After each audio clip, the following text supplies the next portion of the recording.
हिंदी में यूपीएससी की तैयारी से संबंधित प्रोग्राम्स को देखने के लिए सब्सक्राइब करें स्टडी IQIAS हिंदी। नमस्कार दोस्तों, मैं हूं अमरेंद्र पांडे। आप देख रहे हैं स्टडी IQIAS हिंदी। आज हम लोग शुरू करने वाले हैं एनसीईआरटी की क्लास 7 की बुक। कल हम लोगों ने पिछली कक्षा में क्लास 6 की बुक ख़त्म करी है, जिसके अंतर्गत लास्ट चैप्टर शहरी आजीविका थी। आज हम क्लास 7 शुरू कर रहे हैं और क्लास 7 में अगर हम लोग देखें तो हम लोगों को लगभग यहाँ पे 10 अध्याय हैं और जो हमें यहाँ पर देखना है। और विशेषकर आप देखेंगे तो इस पूरे क्लास 7 की किताब में आपको विशेषकर जो फोकस रूप में दिखेगा वो समानता दिखेगी, इक्वलिटी, समानता। अब समझिए, ये जो विषय आप देख रहे हैं एनसीईआरटी की क्लास 7, ये समानता की बात करती है, समानता की बात करता है। पूरी की पूरी किताब ही अलग अलग टॉपिक से समानता पर जुड़ा हुआ है कि कैसे हम समानता को समझें। अब सोचिए, स्टैंडर्ड किताबों में जब आप समानता देखते हैं तो आपको बताया जाता है कि समानता का वैसे अर्थ सामान्य अर्थ बराबरी होता है, लेकिन फिर आपको बताया जाएगा कि ये एब्सोल्यूट रूप है, केवल बराबरी से समानता नहीं हो सकती। फिर आपको बताया जाएगा समानता का एक दूसरा स्वरूप भी होता है, जिसे हम आनुपातिक समानता कहते हैं, आनुपातिक समानता कहते हैं। फिर हमें समानता के साथ असमानता पढ़नी पड़ती है, असमानता पढ़नी पड़ती है। फिर असमानता भी आपको देखेंगे तो प्राकृतिक असमानताओं की बात होती है, फिर मानवीय या कृत्रिम असमानताओं की बात होती है। तो ऐसे करके ये चलेगा, लेकिन वास्तविक अर्थों में असमानता होती क्या है, कहाँ कहाँ असमानताएं हमें समाज में देखने को मिलते हैं, इसको आप क्लास 7 की किताब से, लगभग 10 यूनिट है और 10 यूनिट में आपको अलग अलग रूपों में आपको विभेद असमानता देखने को मिलेगा, जिसे आप कहानी के माध्यम से समझेंगे। और बाद में बड़ी कक्षाओं में क्लास 11 में आपको समानता पढ़ने को मिलेगी। वो समानता बिल्कुल डिफरेंट होगी। तो आपको ये पता हो कि असमानता असल में होती क्या है, समानता क्यों जरूरी है, तो इसके लिए कहानियाँ ज़्यादा ज़रूरी हैं और इन कहानियों को हम आज अपनी इस कक्षा में देखने का प्रयास करेंगे। और प्रयास मैं करूँगा कि आपको स्टैंडर्ड समानता भी थोड़ी बताऊं, जिससे चीज़ें आपकी समझ में आए। समानता की बात आप देख रहे हैं, यहाँ पर कुछ लोग आपको दिख रहे हैं। आप देखेंगे तो ये लोग एक लाइन में खड़े हैं और वो लाइन मतदान करने की लाइन है। यहाँ पर इनका नाम है छोटे लाल किसान, आप देख पा रहे हैं इनको, छोटे लाल किसान। ये मंजीत कौर हैं जो कि एक शिक्षिका हैं, ये किसान हैं। तेजा सिंह हैं, ये व्यापारी हैं। गिरीश राव हैं, ये छात्र हैं। कांता देवी हैं, ये घरेलू कामगार हैं।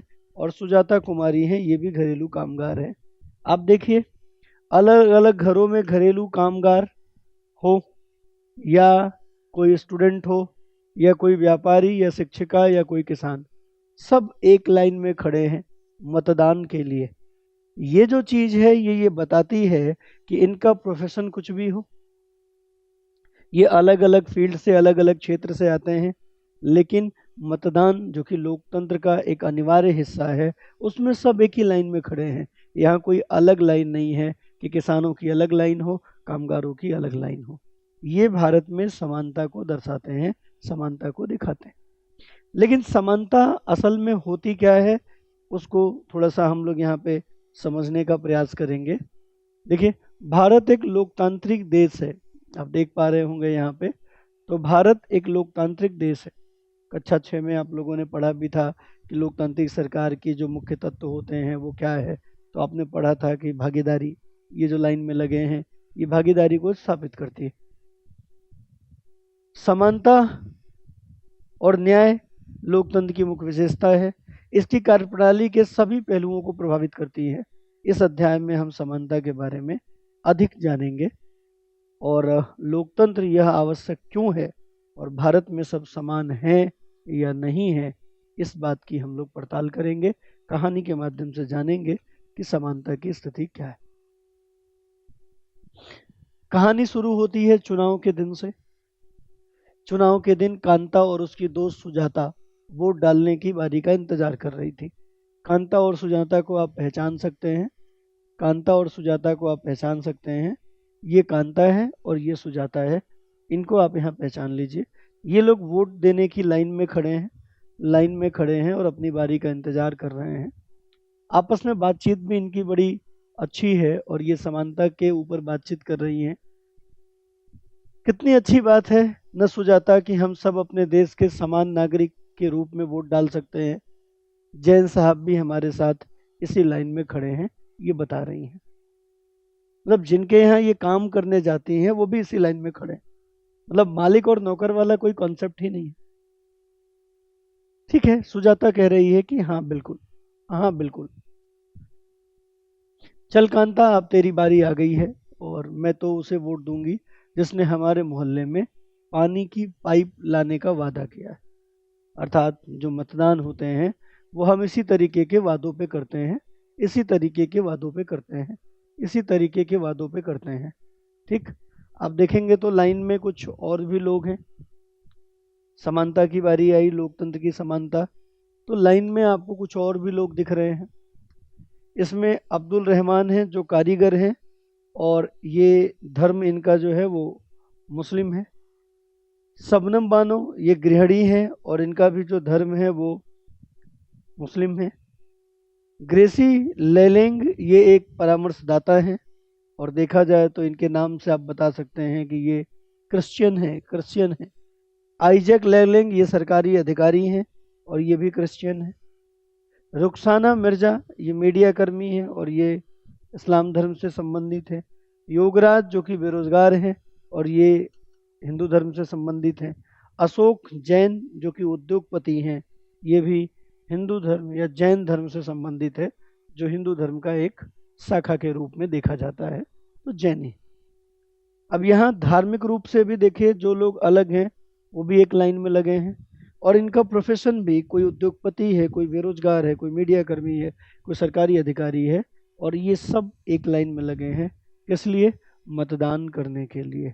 तो यहाँ पर ये एक बात तो बड़ी अच्छी दिखाई पड़ती है कि सब आपस में लोकतांत्रिक व्यवस्था में सब बराबर हैं, किसी के साथ कोई विभेद देखने को नहीं मिल रहा है। बाद में आना, कुछ देर बाद में आना कांता जी, नमस्ते साहब। अब इनके जो साहब थे उन्होंने कहा कि वोट दे के बाद में आना। गुड़िया बुखार में पड़ी है, उसे अस्पताल लेकर जाना है, पर पहले साहब के घर का काम कराऊं, उनसे कुछ पैसे उधार ले आऊं। मतलब घर में कोई बीमार है और कोई ऐसा कामगार है जो इस तरीके से डेली मजदूरी या इस तरीके की अस्थाई दिहाड़ी वाला काम कर रहा है, तो उससे अगर कुछ पैसे उधार लेने हैं तो उसे अपने सारे काम छोड़ के पहले वो काम निपटाना है। ऐसा ये मजबूरी में बता रही है, पहले काम निपटाऊं, कुछ पैसे उधार ले आऊं, तब डॉक्टर के पास लेके जाऊं। घर पर आ गई हैं, ले ये पी ले, कुछ अच्छा लगेगा तुझे, अपनी बिटिया को कह रही है। और जब शाम को लौटेंगी तो हम लोग अस्पताल चलेंगे। ठीक है, ये माँ है जो पूछ रही है अपनी बिटिया से। गुड़िया बार बार बीमार नहीं पड़ेगी तो और क्या होगा, इस बस्ती में कभी साफ सफाई होती ही नहीं है। बाहर निकलती है, मोहल्ले में गंदगी है, नीचे बच्चे हैं।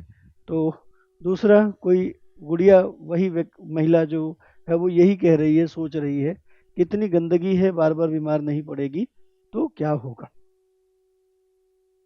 मताधिकार की समानता हमने देखी और एक तरफ हम ऐसा मोहल्ला देख रहे हैं जो गंदगी से भरा है। अब थोड़ी सी बातें आगे बढ़ेंगे तो आपको थोड़ी और बातें क्लियर होंगी, पिक्चर थोड़ी और साफ होगी कि किस तरीके से ये समानता या असमानता को बताने की बात चल रही है। कहानी का प्रारंभ कांता के वोट देने की लाइन में खड़े होने से शुरू हुआ था। पुनः विभिन्न लोगों की ओर देखिए जो उसके साथ लाइन में खड़े हैं। कांता अपने मालिक अशोक जैन को पहचान लेती है और अपने पड़ोसी छोटे लाल को भी। भारत जैसे लोकतंत्री देश में वयस्कों को मत देने का अधिकार है, उनका धर्म कोई भी हो, उनका धर्म कोई भी हो, शिक्षा का स्तर, जाति कुछ भी हो, गरीब हो अमीर हो, सबके लिए एक जैसा मताधिकार दिया जाता है। इसी को हम लोग सार्वभौम वयस्क मताधिकार कहते हैं। इसका मतलब है कि एक आयु है 18 वर्ष की आयु, पहले ये 21 वर्ष की थी, बाद में इसे घटाकर 18 वर्ष कर दिया गया एक संशोधन के द्वारा, राजीव गांधी सरकार के द्वारा। तो 18 वर्ष आयु इम्पोर्टेंट है। बाकी आप अमीर हैं, गरीब हैं, किसी जात से आते हैं, किसी धर्म से आते हैं, उसका कोई मतलब नहीं है। वोट देने का एकमात्र आधार आयु है, वयस्क होना है। इसलिए इसका नाम सार्वभौमिक वयस्क मताधिकार कहा जाता है कि यूनिवर्सल रूप से, सार्वभौम रूप से केवल एक ही योग्यता होती है, और वो योग्यता क्या है? 18 वर्ष की आयु आपने पूरा कर लिया हो तो आपको मतदान का अधिकार मिल जाता है। आपका जाति, धर्म, वर्ग कुछ भी नहीं देखा जाता है। यह मताधिकार का विचार समानता के विचार पर आधारित है कि सब लोग बराबर हैं, क्योंकि यह घोषित करता है कि देश का हर वयस्क स्त्री पुरुष, चाहे उसकी आर्थिक स्तर, जाति कुछ भी हो, वो वोट का हकदार है। कांता वोट देने के लिए बहुत उत्सुक है, कांता वोट देने के लिए बहुत उत्सुक है। यह एक, क्योंकि उन सबके पास भी एक ही वोट है, और जैसे जैसे दिन बीतता है कांता के मन में समानता के वास्तविक अर्थ को लेके थोड़ी शंका होने लगती है। लाइन में जब वो खड़ी थी तो उसे लगता था कि हम सब समान हैं, लेकिन जब वो अपने काम को देखती है, जब वो अपने अधिकारों को देखती है, जब वो अपनी स्थिति को देखती है, तब उसे लगता है कि नहीं, समानता कहीं वास्तविक रूप में नहीं दिख रही।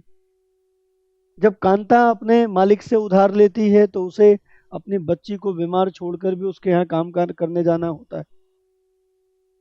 जब वो अपने बिटिया को लेके हॉस्पिटल जाती है तो हॉस्पिटल में एक लंबी लाइन में खड़ा होना होता है, जिसमें 2 ढाई घंटे 3 घंटे लगते हैं, और अधिकांश वहां गरीब लोग खड़े होते हैं। वहीं पर जब जहां काम करती है उनके बच्चे बीमार होते हैं तो वो निजी अस्पताल में जाते हैं या डॉक्टर घर आता है। यहाँ थोड़ी उसको चिंता होती है समानता के वास्तविक अर्थ को लेके। कांता के मन में ये जो शंका है, आखिर ये क्यों पैदा हो रही है? उसके जीवन की दिनचर्या को देखें। वो एक झोपड़पट्टी में रहती है, घर के पीछे एक नाला है, उसकी बेटी बीमार है, परंतु वो अपने काम के एक दिन की भी छुट्टी नहीं ले सकती, क्योंकि मालिक से बच्ची को डॉक्टर के पास ले जाने के लिए पैसे उधार लिए हैं। घरेलू काम की नौकरी से उसे थका देती है, दिन की समाप्ति पर लंबी लाइन में वो खड़ी रहती है डॉक्टर के लिए सरकारी अस्पताल के सामने। उस लाइन में मैक्सिमम लोग वो देखती है कि गरीब ही लाइन में खड़े हैं, अधिकांश लोग। तो उसे लगता है कि गरीबों का मामला कुछ अलग है और अमीरों का मामला कुछ अलग है। अन्य प्रकार की असमानताएं भी हैं। कांता बहुत से लोगों में से है जो भारतीय लोकतंत्र में रहते हैं, मताधिकार प्राप्त है, लेकिन दैनिक जीवन और कार्य करने की स्थितियों में समानता बिल्कुल भी नहीं है। तो दैनिक जीवन में कार्य करने की स्थितियों में समानता से बहुत दूर है, जबकि मताधिकार प्राप्त है, जैसा सबको प्राप्त है। एक ही मताधिकार है, उसको भी एक वोट देने का अधिकार। अनेक कारणों से असमानता का सामना करना पड़ता है, जैसे आप देख सकते हैं 2-3 कहानियां हैं, आगे हम देखेंगे तो इस कहानी से आपको समझ में हो जाएगा कि आखिर असमानता किस रूप में हमें देखने को मिलती है और कहाँ कहाँ अभी भी समानता की वास्तविक आवश्यकताएं बाकी हैं। अब ये जो समानता पढ़ रहे हैं आप, असमानता, इसकी जो स्टैंडर्ड जो लाभ है वो आप PSIR के ऑप्शनल में उठा सकते हैं। तो अगर आप स्टडी IQ से जुड़े हुए हैं, किसी कोर्स में एनरोल्ड है और ऑप्शनल अभी तक आपने नहीं तैयार किया है, तो मैं आपको ऑप्शनल के बारे में थोड़ी जानकारी दे दूं। PSIR ऑप्शनल, जिसको राजनीति विज्ञान एवं अंतर्राष्ट्रीय संबंध के वैकल्पिक विषय के रूप में जानते हैं। इस बैच की शुरुआत हो रही है 20 सितंबर से, दोपहर में 1 बजे। 14,999 रुपये इसकी फीस है। AP लाइव कोड के इस्तेमाल के साथ जुड़ सकते हैं। ऐसे विद्यार्थी जो GS वगैरह लगता है कि हम खुद से तैयार कर लेंगे, लेकिन ऑप्शनल के लिए हमें तो कोचिंग लेनी ही पड़ेगी, तो ऐसी दशा में अगर आप हिंदी माध्यम से तैयारी कर रहे हैं और हिंदी माध्यम में आप ऑप्शनल लेना चाह रहे हैं और अच्छा ऑप्शन लेना चाह रहे हैं कि हाँ, जिससे हमें परिणाम मिले, जिससे हमें GS में बहुत कुछ फायदा हो, तो ऐसे में आप PSIR ऑप्शनल के साथ आ सकते हैं। ये एक ऐसा ऑप्शनल विषय है जो किसी भी बैकग्राउंड का, किसी भी स्ट्रीम का व्यक्ति तैयार कर सकता है। इसके तैयार करने के फायदे क्या हैं कि एक तो ये व्यक्तित्व निर्माण में बड़ा प्रभावी है, प्रारंभिक परीक्षा में इसके सिलेबस से कम 20 से 25% सवाल आते हैं। मेंस में 70% सवाल जीएस के ये विषय खुद दे देता है और खुद में भी ये 500 नंबर का अलग से। इसके जीएस के साथ ओवरलैपिंग खूब सारी है, तो बहुत सारे विद्यार्थी जो जीएस नहीं ही तैयार करना चाहते हैं लेकिन ऑप्शनल तो कोचिंग लेनी पड़ेगी, तो वो अगर ये विषय पढ़ते हैं तो उनको जीएस में भी बहुत सारा लाभ मिलेगा और जीएस की आंसर राइटिंग तो वो यहाँ से सीख जाएंगे। इस विषय में अभी जो टॉपिक आप एनसीईआरटी में पढ़ रहे हैं समानता, उसका वास्तविक अर्थों में एक सवाल समानता का पीएसआईआर में आता है। तो इस विषय को लेकर आप एक बेहतर तैयारी कर सकते हैं, एक बेहतर अपना यूपीएससी के भविष्य की ओर अग्रसर हो सकते हैं। स्टडी आईक्यू के ऐप पे जाके या स्टडी आईक्यू की वेबसाइट पे जाके एपी लाइव कोड का इस्तेमाल करके आप इस बैच के साथ जुड़ सकते हैं। ध्यान रखिए 20 सितंबर से जो बैच स्टार्ट हो रहा है वो पॉलिटी से स्टार्ट हो रहा है, भारतीय राज व्यवस्था। अभी जो आप क्लास 7 में पढ़ रहे हैं एनसीईआरटी, ये भी पॉलिटी की एनसीईआरटी आप पढ़ रहे हैं। ऐसे ही क्रमिक रूप से आगे बढ़ता रहेगा, यही समानता क्लास 11 में बहुत मजबूत हो जाएगी। तो आपके लिए कैसे लाभकारी है, और ऑप्शनल सब्जेक्ट में अगर आप इसके साथ जाते हैं तो ये आपको बहुत लाभ दे सकता है, आपको जुड़ना चाहिए। चलिए अपने क्लास पे वापस आते हैं, अपनी क्लास फिर से शुरू करते हैं। हम लोग समानता पढ़ रहे थे, तो आपने यहाँ पे देखा असमानताएं क्या है। तो कांता उस बहुत से लोगों में है जो भारतीय लोकतंत्र में रहती है, मताधिकार प्राप्त है, लेकिन वास्तविक स्थितियां बहुत अलग हैं, वो वैसी सामान्य नहीं है जैसा बताया जाता है। यहाँ पे आप देखेंगे तो कुछ कहानी है जो नीचे हम पढ़कर समझ सकते हैं।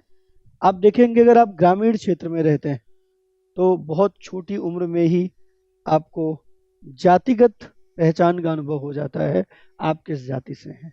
बहुत छोटी उम्र में आपका जो व्यवहार है वो व्यवस्थित हो जाता है कि आपको क्या करना है और क्या नहीं करना है।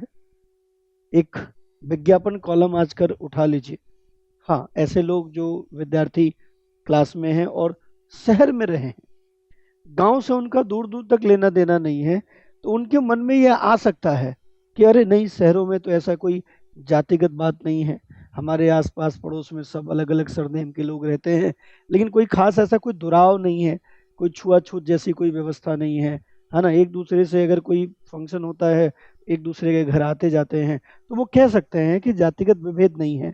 लेकिन ग्रामीण क्षेत्र में रहने वाला जो बच्चा है वो स्पष्ट रूप से जानता है कि जाति के आधार पर क्या क्या विभेद हो सकते हैं, क्या क्या विभेद देखने को मिलता है। और ये जो शहर के लोग हैं जो जातिगत विभेद को नकारते हैं, तो एक बार उनको अपने घर में संडे का पेपर उठाना चाहिए और उसमें वैवाहिक विज्ञापन देखना चाहिए।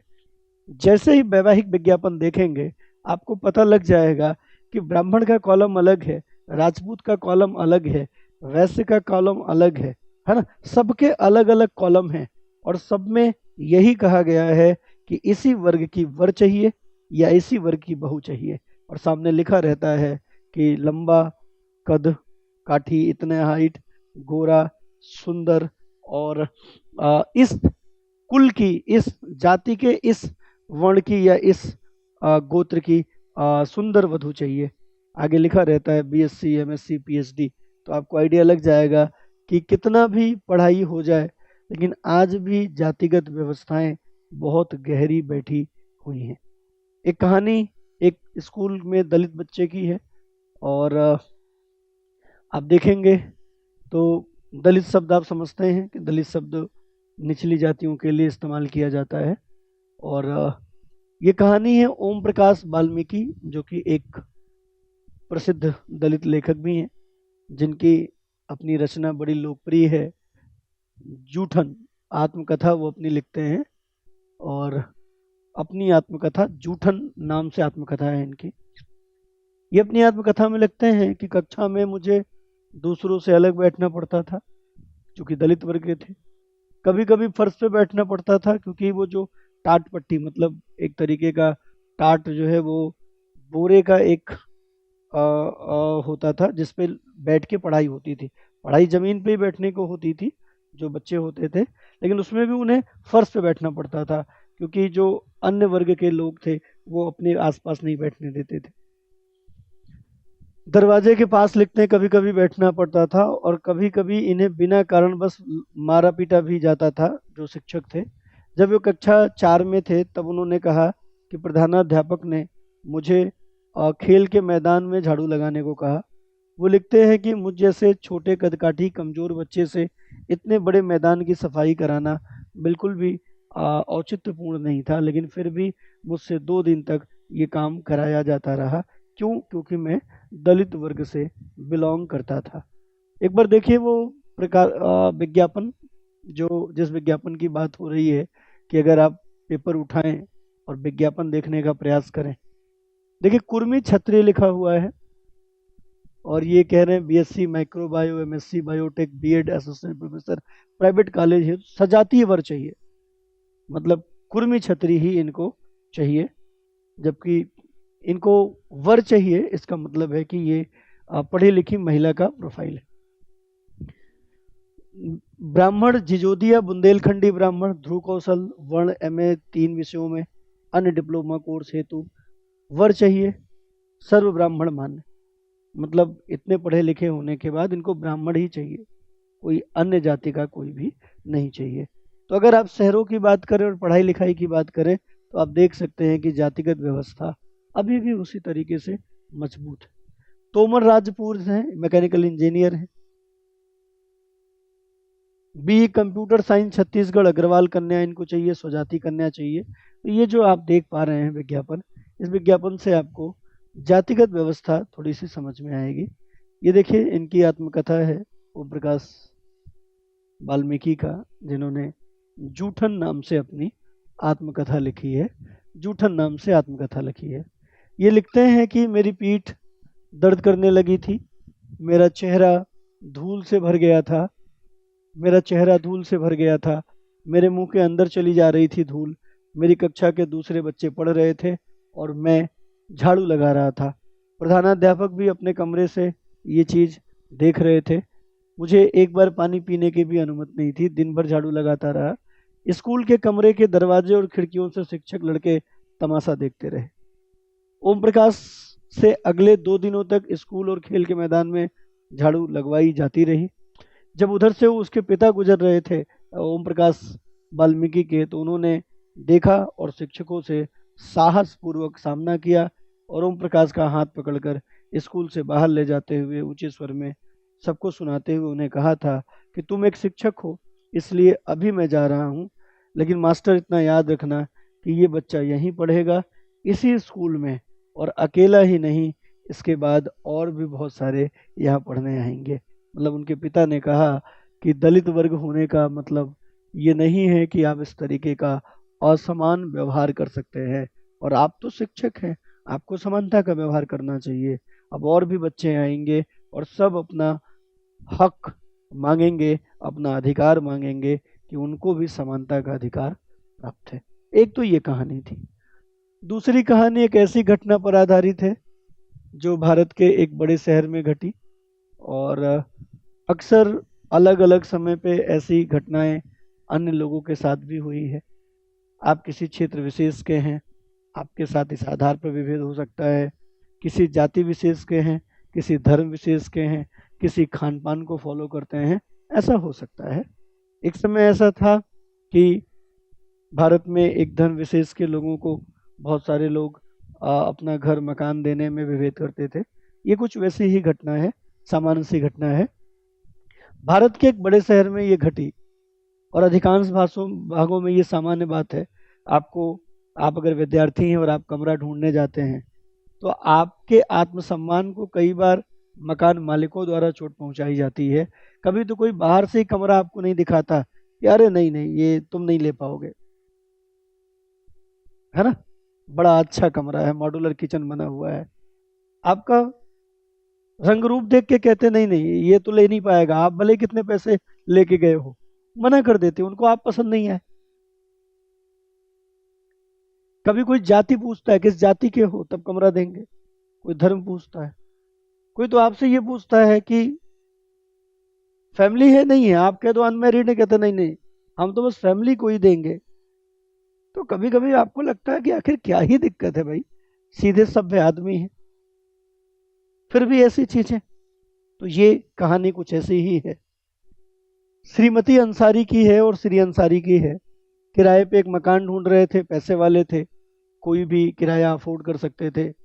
मकान ढूंढने में एक प्रॉपर्टी डीलर ने मदद की।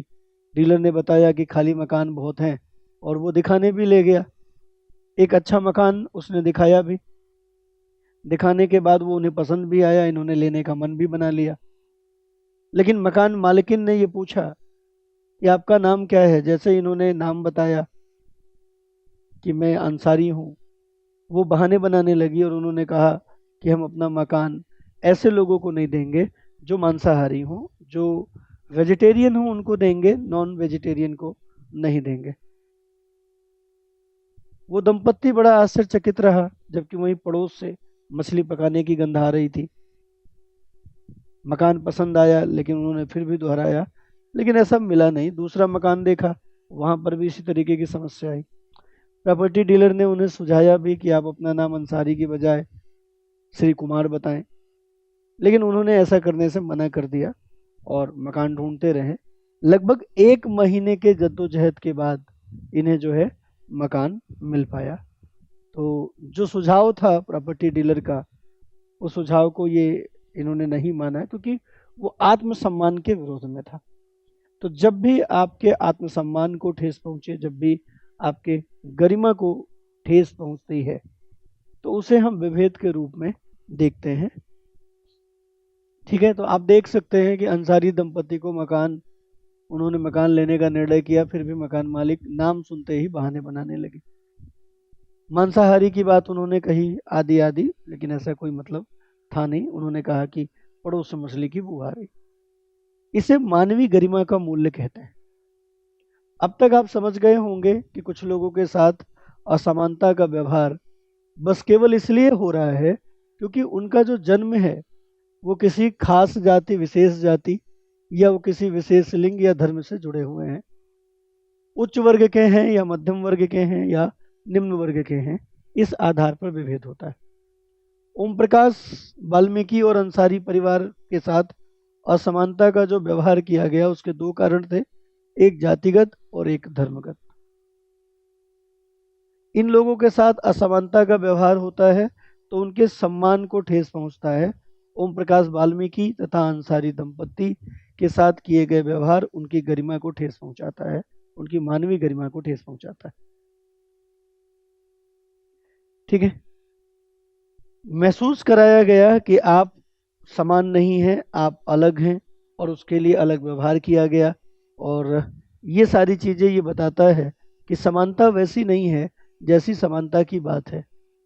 आपको याद होगा कि जीवन में कई बार आपके साथ भी ऐसी चीज़ें होती होंगी जो असमानता को दर्शाती है, लेकिन आपको पता होना चाहिए कि यह असमानताओं का विरोध किया जा सकता है। एक दीवार मूवी 1975 में आई थी, अमिताभ बच्चन की मूवी है, बड़ी बढ़िया मूवी है, कई बार हम लोगों ने देखा है।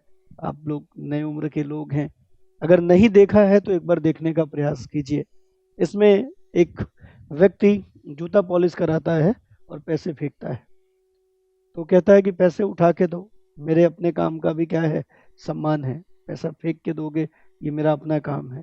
तो ये लड़का बताता है कि उसके काम की भी गरिमा है और उसका भुगतान आदर के साथ किया जाना चाहिए, ऐसे फेंक के नहीं। ठीक है, आइए भारत में लोकतंत्र में समानता की बात देखें। तो अगर हम संविधान की बात देखें तो संविधान में स्पष्ट रूप से सभी व्यक्तियों को समान माना गया है और देश के प्रत्येक व्यक्ति, चाहे पुरुष हो स्त्री हो, किसी भी जाति शैक्षिक पृष्ठभूमि संबंध रखते हो, सब समान माने जाएंगे, ऐसा लिखा भी हुआ है। लेकिन इसके बाद भी हम ये नहीं कह सकते कि अब असमानता खत्म हो गई है और सब समान हो गए हैं। लेकिन फिर भी कुछ हद तक हमें चीज़ें देखने को मिलती हैं, कुछ हद तक हम चीज़ों को जान सकते हैं। जैसे कम से कम भारतीय संविधान में सभी व्यक्तियों को समान माना गया है, समानता के सिद्धांत को मान्य किया गया है। जहाँ पहले भेदभाव और दुर्व्यवहार से लोगों की रक्षा करने का कोई कानून नहीं था, पहले तो दुर्व्यवहार मान्य था, समझ लो फंडामेंटल राइट था। हमारे संविधान में जब इसे मान्य किया गया तो इस हिसाब से लोगों की रक्षा के लिए कानून बना, अब अनेक कानून लोगों के सम्मान और उनके साथ समानता के व्यवहार सुनिश्चित करने के लिए मौजूद हैं। तो पहले क्या था कि असमानता को सही ही माना जाता था, विभेद को सही माना जाता था। संविधान के द्वारा ऐसा मान लिया गया कि सब समान है और अगर कोई विभेद करता है तो वो गलत बात होगी। समानता को स्थापित करने के लिए संविधान में जो प्रावधान है उनकी बात अगर करें तो कानून की दृष्टि में व्यक्ति समान है। अगर आप संविधान के समानता के अधिकार के अंतर्गत अनुच्छेद 14 की बात करेंगे तो कानून की नज़र में सब लोग बराबर हैं। इसका तात्पर्य है कि हर व्यक्ति को देश के राष्ट्रपति से लेकर कांता जैसी घरेलू काम की नौकरी करने वाली महिला तक सभी को एक जैसे कानून का पालन करना है। दूसरा, किसी भी व्यक्ति के साथ उसके धर्म, जाति, जन्मस्थान के या स्त्री होने के आधार पर भेदभाव नहीं किया जा सकता, ये भी यहाँ पर लिखा है। तीसरा, हर व्यक्ति सार्वजनिक स्थानों पर जा सकता है जिनमें खेल का मैदान, होटल, दुकान, बाजार सब सम्मिलित है। ये आर्टिकल जब आप देखेंगे अनुच्छेद संविधान का तो 14 के अंतर्गत आप देखेंगे तो देखने को मिलेगा। जब बात आती है खेल का मैदान, होटल, दुकान, बाजार, तो इसके लिए समानता के अधिकार के अंतर्गत अनुच्छेद 15 जो है वो जिम्मेदार है। अस्पृश्यता के अंत की बात करेंगे तो यहाँ पर आर्टिकल 17 जिम्मेदार है। आप देखेंगे तो संविधान के अंतर्गत अनुच्छेद 14 से लेकर अनुच्छेद 18 तक समानता का मूल अधिकार है, समानता का फंडामेंटल राइट्स है। तो देखिए यहाँ पे अभी अनुच्छेद वगैरह नहीं बताया जा रहा है, आप कंफ्यूज होंगे इसलिए कहानी बताई जा रही है। लेकिन आप देखेंगे तो यहाँ पे होटल, दुकान, बाजार लिखा है, ये आर्टिकल 15(2) का ए है।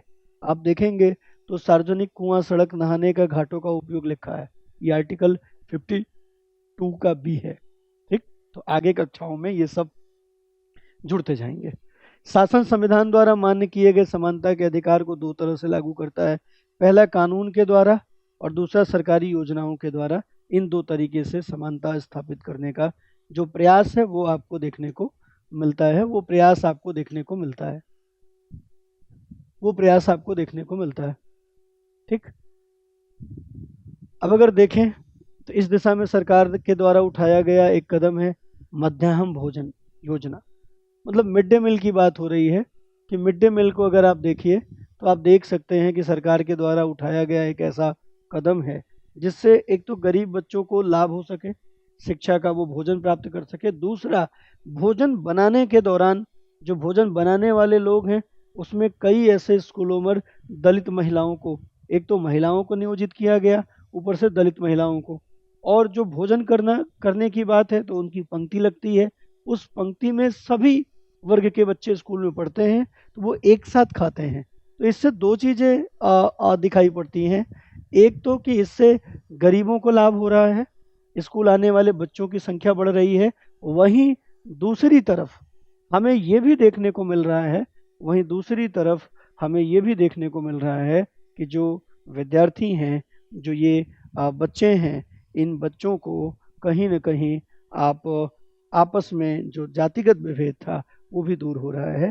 तो जातिगत असमानता से भी यहाँ जो है छुटकारा देखा जा सकता है, छुटकारा देखने को मिल सकता है। ठीक, देखिए यद्यपि शासकीय कार्यक्रम अवसर की समानता बढ़ाने में महत्वपूर्ण भूमिका निभा रहे हैं, किंतु अभी भी बहुत कुछ करने की आवश्यकता है। मध्याह्न भोजन कार्यक्रम ने निर्धन बच्चों को स्कूल में प्रवेश, उनकी उपस्थिति को तो बढ़ा ही दिया है, लेकिन फिर भी इस देश में स्कूल जहां अमीर गरीब के बच्चे जाते हैं वहां अभी भी आपको अलगाव देखने को मिलेगा, अलगाव देखने को मिलेगा। ठीक है, अगर हम लोग बात करें इस संबंध में तो हम पाते हैं कि V.R. अम्बेडकर को दलितों का मसीहा कहा जाता है, क्योंकि दलित वर्गों के लिए इन्होंने बड़ा काम किया। संविधान में जो दलित वर्गों के लिए विशेष व्यवस्था की बात, सकारात्मक कार्यवाही, आरक्षण की बात की गई है, उन सब पर बड़ा प्रभावी प्रभाव V.R. अम्बेडकर का था। ये खुद एक दलित वर्ग से थे, लेकिन इन्होंने अपने आत्मसम्मान को कभी भी डिगने नहीं दिया और शिक्षा के माध्यम से ये देश के सर्वश्रेष्ठ विद्वानों में शामिल हुए। और संविधान बनाने के संबंध में जो सबसे महत्वपूर्ण कमेटी थी, जिसको हम लोग प्रारूप समिति कहते हैं, उसके अध्यक्ष के रूप में इन्होंने काम किया। इसलिए संविधान पर पूरा ओवरऑल जो प्रभाव है वो B.R. अम्बेडकर का दिखता है। इन्होंने कुछ कहा है, जो लिखा है एक बार मैं पढ़ के सुनाऊं थोड़ा छोटा है इसलिए बड़ा किया, शायद दिखे, लेकिन पढ़ दूं मैं तो समझ में आ जाएगा। इन्होंने लिखा कि अपने आत्मसम्मान को दांव पर लगाकर जीवित रहना अशोभनीय है। आत्मसम्मान जीवन का सबसे जरूरी हिस्सा है, इसके बिना व्यक्ति नगण्य है। आत्मसम्मान के साथ जीवन बिताने के लिए व्यक्ति को कठिनाइयों पर विजय प्राप्त करनी होगी। केवल कठिन और निरंतर संघर्ष से ही व्यक्ति बल, विश्वास और मान्यता प्राप्त कर सकता है। इन्होंने कहा कि मनुष्य नासवान है, हर व्यक्ति को किसी न किसी दिन मरना है, परंतु व्यक्ति को यह संकल्प लेना चाहिए कि वह अपने जीवन, बलिदान, आत्मसम्मान के उच्च आदर्शों को विकसित करने और अपने मानव जीवन को बेहतर बनाने में करेगा। किसी साहसी व्यक्ति के लिए आत्मसम्मान रहित जीवन जीने से अधिक अशोभनीय कुछ नहीं हो सकता, अर्थात साहस तो होना चाहिए। और बी.आर. अम्बेडकर जो कह रहे हैं, ऐसी ही बात सुकरात ने कहा था, और सुकरात ने भी कहा था कि अपरीक्षित जीवन जीने योग्य नहीं है। मतलब जिस जीवन का कोई सम्मान नहीं है, मतलब नहीं है, उस जीवन का क्या ही मतलब है। इसलिए जीवन जीना चाहिए। गरीबी कोई श्राप नहीं है, हर व्यक्ति परिश्रम के माध्यम से गरीबी से बाहर आ सकता है, एक अच्छा जीवन जी सकता है, लेकिन उसके लिए थोड़ी श्रम की आवश्यकता है, मेहनत की आवश्यकता है। और जो समस्याएं हैं उसके बीच में, वो कानून द्वारा समाप्त किए जाएंगे, समानता लाने की बात होगी। तो आज भी आप देखेंगे तो बहुत सारे ऐसे स्कूल, बाकी चीजें दिखेंगे जहां गरीबी अमीरी में विभेद देखने को मिलता है। मुख्य कारण यह है कि धीरे धीरे परिवर्तन आएगा। यद्यपि लोग जानते हैं कि व्यवहार कानून के विरुद्ध है, फिर भी वे जाति, धर्म, अपंगता, आर्थिक स्थिति, महिला होने के आधार पर असमान व्यवहार करते हैं। वर्तमान दृष्टिकोण को बदलना तभी संभव है जब लोगों में यह विश्वास लगे कि कोई भी कमतर नहीं है, हर व्यक्ति सम्मानजनक व्यवहार का अधिकारी है। प्रजातंत्री समाज में समानता स्थापित करना एक सतत संघर्ष है, जिसमें व्यक्तियों और विभिन्न समाजों को सहयोग देना होगा। इस पुस्तक में आप इसके बारे में और अधिक पढ़ेंगे। अन्य लोकतंत्रों के समानता के मुद्दे की बात कर लें, मतलब इसी पुस्तक में अगले चैप्टर में आप और ज़्यादा समानता के बारे में पढ़ेंगे। अन्य लोकतंत्रों से अगर समानता के मुद्दे पे बात करें तो शायद आप सोच रहे होंगे भारतीय लोकतंत्र में ही ऐसा है क्या कि असमानता का अस्तित्व दिखाई पड़ता है। नहीं, दुनिया के अन्य लोकतंत्री देशों में भी आपको ये देखने को मिलेगा। आप अमेरिका का उदाहरण देख लीजिए।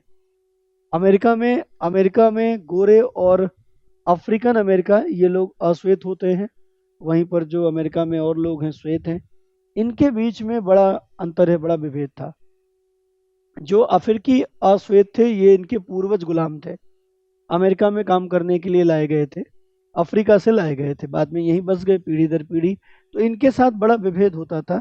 इनके जीवन में मुख्य असमानता ये थी। 1950 के अंतिम दशक में अफ्रीकी अमेरिकनों ने सम्मान के अधिकार के लिए आंदोलन शुरू किया। इससे पहले अफ्रीकी अमेरिकियों के साथ संयुक्त राज्य अमेरिका में असमानता का व्यवहार होता था। कोई कानून भी यहाँ नहीं था जो इन्हें समान माने। उदाहरण के लिए बस में यात्रा करते समय उन्हें बस में एक तो पीछे बैठना होता था, और जब भी कोई गोरा आदमी बैठना चाहे तो इन्हें अपनी सीट छोड़ देनी होती थी। ऐसा नियम था, और ये नियम था, ये क्या था, ये नियम था। लेकिन आपको यहाँ पे एक महिला बैठी हुई दिख रही है।